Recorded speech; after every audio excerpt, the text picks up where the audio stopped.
In 1947. In the middle of the night, banker Andy drinks in his car while staring at his gun. Sometime later, he's on trial for murder. Andy explains that he had a fight with his wife because she wanted a divorce. However, the lawyer fills in the rest of the details.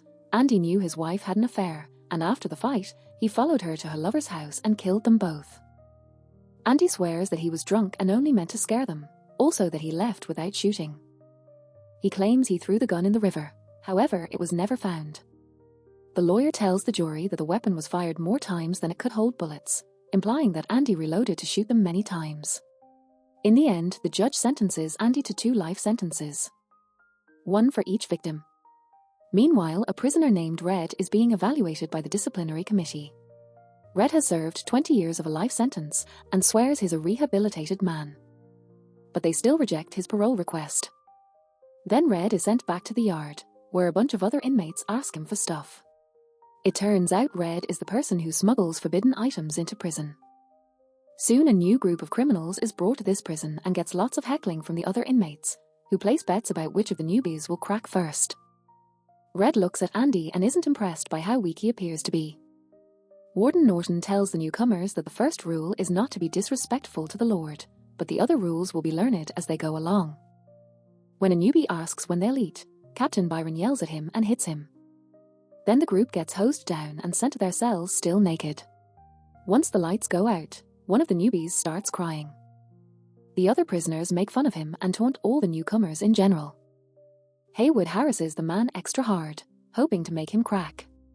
The inmates start clapping and chanting insulting nicknames, which gets the attention of the cops. The crying man swears he doesn't belong there, so Byron pulls him out of the cell to beat him up. Red notices that Andy doesn't make a single sound during the whole night. The next day at the dining hall, Andy sees the way everyone looks at him, so he decides to sit alone. He's disgusted to find a maggot in his food, but Brooks takes it from him to feed the baby bird that is hidden in the pocket of his sweater. Meanwhile, Haywood collects cigarettes from his friends, since he won the bet by making the man cry last night. When Andy tries to join the conversation, Haywood tells him off. Later in the shower, Boggs asks Andy to be his naughty partner, but Andy walks away. During the next few months, Andy keeps to himself to avoid trouble.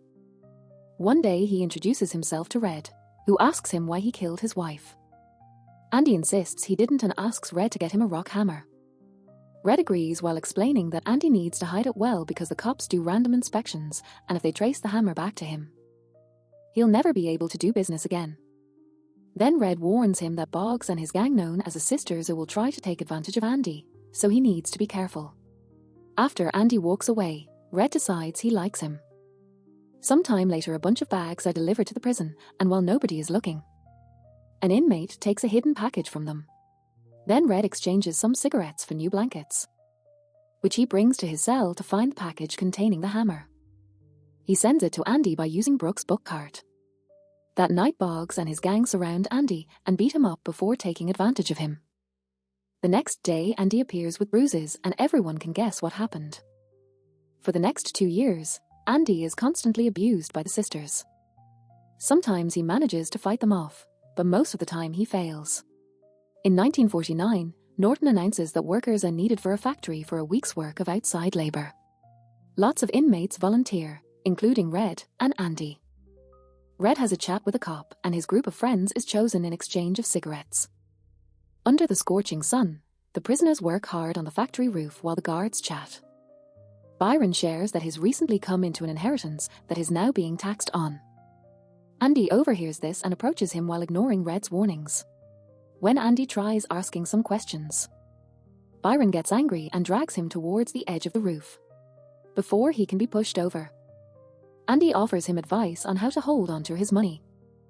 At first, Byron is skeptical, but when Andy offers to help him set up the account and prepare the forms in exchange for beers for his friends, Byron accepts.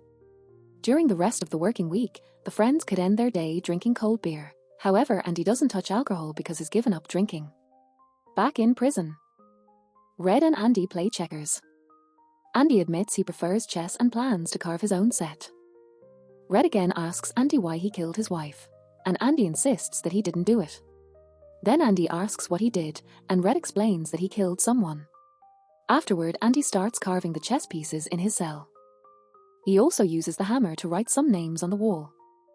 Later, the prisoners are watching a movie starring a beautiful actress. Andy asks Red to bring her to prison, and since Red thinks he's joking, he says it'll take him a few weeks. On his way out, Andy is suddenly attacked by the sisters. They take him to the projector room and kick the operator out. Andy uses the movie reels to defend himself and manages to break a man's nose. However, they still outnumber and easily capture him. Boggs punches him a few times before taking out a knife to threaten Andy as he asks for naughty times with his mouth. When Andy refuses, Boggs brutally beats him up, causing him to spend a month in the infirmary. After this incident, Boggs spends some time in solitary confinement. When he returns to his cell, Byron is waiting for him to beat him up. Since then, the sisters never bother Andy again. Boggs is wheelchair-bound and transferred to a hospital. Red wants to get a welcome gift for Andy for when he's released from the infirmary. So he convinces his friends to gather rocks for the chess set. While working in the field, Haywood picks up a rock and shows it to the others, who make fun of him because he's only found petrified horse poop. When Andy finally returns to his cell, he finds a bag of rocks and a poster of the actress. One afternoon, the cops do random cell inspections. They search Andy's place but find nothing. Norton notices that Andy's been reading the Bible and they chat about their favorite passages. The poster shouldn't be allowed, but Norton agrees to make an exception. Later, Norton calls Andy to his office and informs him that he's being transferred to the library for work. Andy finds a Crow and Brooks in the library. Brooks shares that he's been the librarian since 1912 and never had an assistant before. Their conversation is interrupted by a cop sent by Byron, who needs some financial advice. After grabbing some paper and pen, Andy guides him through the process of setting up a trust fund for his kids. During lunch, Andy tells his friends that he's probably been assigned to the library so he can secretly advise the guards. He wishes he could get more books, but the others think the warden won't allow it. Andy decides to ask Norton anyway, and his request is denied. Then Andy says he'll write a weekly letter to the Senate asking for books. And Norton agrees to mail them. For the next few years, Andy does all the guards and Norton's tax returns. He's also writing to the Senate as promised, but he never gets an answer. Eventually, Andy manages to get Red as his assistant. In 1954, a prisoner runs to get Andy and Red because there's trouble in the library. It turns out Brooks is holding Haywood at knife point, saying this is the only way he can stay. Andy manages to calm him down with friendly words and Brooks has a breakdown. Later during their break, Red explains that Brooks has spent 50 years in prison and panicked when he was given parole today because he's forgotten how to function in normal society. Brooks frees his Crow before he leaves prison. Returning to the city is a shock for him because cars were rare when he was young and now they're everywhere. He gets a job packing groceries at a store. But it's hard to keep up with the crazy modern rhythm. After work, he goes to the park to feed the birds. At night, it's hard for him to sleep. After a few days of a routine he hates, he carves a Brooks was here on the wall and proceeds to self-delete. A letter from Brooks soon reaches his friends in jail and the goodbye at the end tells them what Brooks was planning to do. Red thinks he should have died in prison with them. Sometime later, Andy is shocked to receive a huge stack of used books and $200 from the government to fund the prison library. Among the books, he finds an opera record and decides to play it on the prison speakers so everyone can hear it. He also locks all the doors so nobody can stop this. Norton soon comes to scold Andy, who ignores him by turning the music up. Then Byron breaks the window and comes in to capture Andy, sending him to solitary confinement for 2 weeks. The next time Red appears before the disciplinary committee. He explains he's served 30 years and again swears he's been rehabilitated. Unfortunately, they deny his parole request again. When Red returns to the yard, Andy gifts him a harmonica. That night, Red tests the harmonica in his cell, and Andy gets a new poster for his cell. As months pass, Andy starts sending even more letters to the government until they agree to do some prison renovations just to shut him up. Everyone works together to transform an old storage room into a proper library that even plays music. That year, Norton announces the Inside Out program, a measure that gets inmates working on projects outside the prison walls. However, when he talks to the press, he doesn't mention that the men aren't getting paid, which means this is slave labor and is keeping the money. One day, a local contractor explains that he needs the new highway contract or his business will go under, so he bribes Norton to make him back off. All the money movements that happen during this period are kept in the books by Andy. In private, he tells Red that Norton is using him to create legal explanations for all this. Red warns him that the paper trail will make him more vulnerable to punishment, but Andy insists that it won't lead back to him or Norton. It'll actually go to a name he made up for this. In 1965, a new group of prisoners arrives. One of them is Tommy, who is guilty of breaking and entering. He has lots of stories to tell during lunch, and Red's group quickly befriends him. Tommy left a wife and kid at home, so he wants to improve himself for them. He asks Andy to teach him how to read better so he can try to get his high school equivalency. Since Andy has already finished his chess set, Tommy becomes his new project. After a year of hard work, Tommy takes a trial test but doesn't finish it in time. He screams in anger and leaves the room after turning the papers into a ball that is picked up by Andy. Later, Tommy is chatting with Red and learns Andy's story, which leaves him in shock. He calls Andy and tells him about an inmate he met in another prison. The guy had laughed while telling Tommy how he killed a couple while they were getting naughty and how the husband got blamed instead.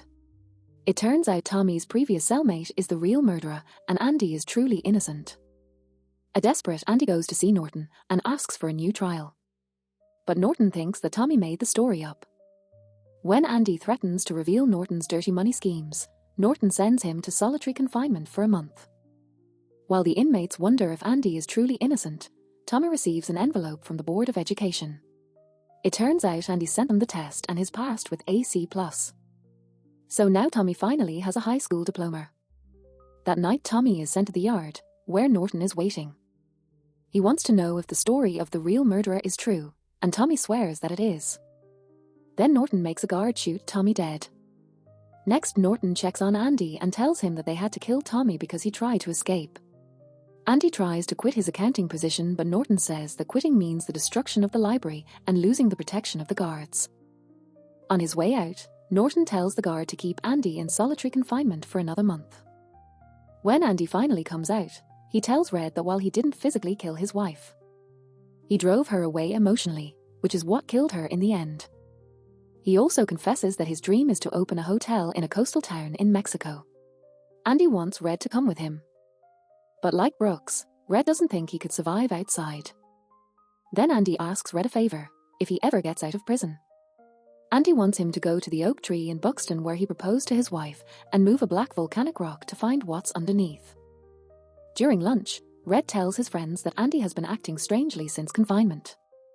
Haywood shares that Andy asked for a rope and the group worries that Andy may be considering ending things. That night, Norton makes Andy shine his shoes before sending him back to his cell. Red can't sleep because he thinks Andy will do something crazy. The next morning, all the prisoners come out of their cells except for Andy. When the guards check his cell, they find it empty. Meanwhile, Norton discovers that his shoes have been replaced by an old pair. The cops try to interrogate Red, who knows absolutely nothing. Norton gets angry and throws a rock at Andy's poster, which makes a hole and reveals a tunnel in the wall. The officers immediately search the area with dogs to no avail. They only find Andy's prison clothes, a bar of soap, and his rock hammer. It turns out that when Andy carved his name on the wall, he discovered how flimsy it was, so he started digging with the hammer and kept his project hidden behind the posters.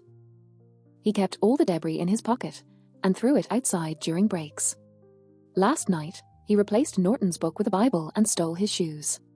In his cell, he put his belongings in a box and tied it to his foot before crawling through the tunnel.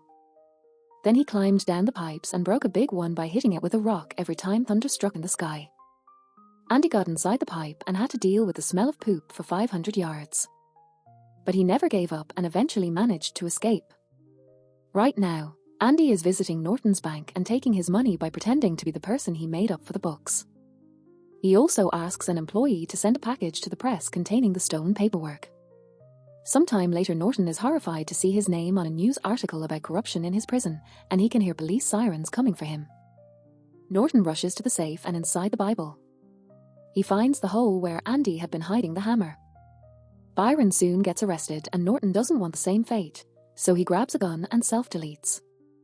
A few days later, Red gets a postcard from Andy, with a clue indicating he's successfully gone to Mexico. The next year, Red asks for parole again. When they ask him if he's been rehabilitated, Red says that a rehabilitated is just a made-up word and that the person he once was is gone. They grant him parole and Red is finally released after 40 years. Afterward, Red is assigned an apartment, where he finds Brooks carving on the wall. He also gets the same job at the grocery store. This soon takes its toll on him and he starts looking at guns. The only thing that stops him from self-deleting is his promise to Andy. Red hitchhikes all the way to Buxton and after a long walk, he finds the tree and the rock, which he moves to uncover a box. Inside he finds money and a letter from Andy inviting him to come to Mexico.